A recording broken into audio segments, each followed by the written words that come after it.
அனைவருக்கும் வணக்கம். இன்னைக்கு வீடியோவில் என்ன பார்க்க போகிறோம்னா மீன் பொரியல் செய்ய போகிறேன். எப்படி செய்கிறேன்னு வாங்க பார்க்கலாம். சோள மாவு போட்டுக்கலாம், தனி மிளகாத்தூள் போட்டுக்கலாம், மிளகுத்தூள் போட்டுக்கலாம், பூண்டு பேஸ்ட்டு போட்டுக்கலாம், தேவையான அளவு உப்பு போட்டுக்கலாம், எலும்பிச்சம்பழம் பொடி ஊற்றிக்கலாம்.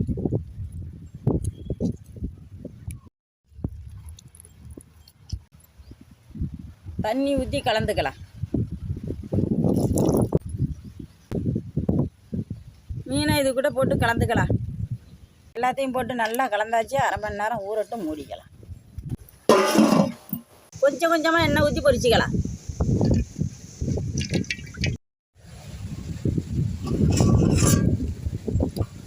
நல்லா அரை மணி நேரம் ஊறிட்டு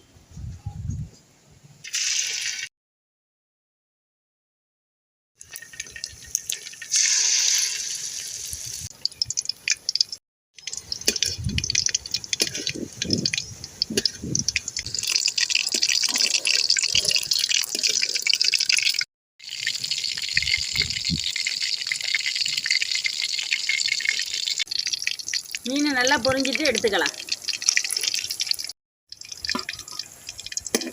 இந்த மாதிரி மீன் பொரியல் நீங்களும் செஞ்சு சாப்பிட்டு பாருங்கள். சூப்பராக இருக்கும். இந்த வீடியோ பிடிச்சிருந்தா லைக் பண்ணுங்கள், ஷேர் பண்ணுங்கள். சுதா சமையலுக்கு சப்ஸ்கிரைப் பண்ணுங்கள். நன்றி.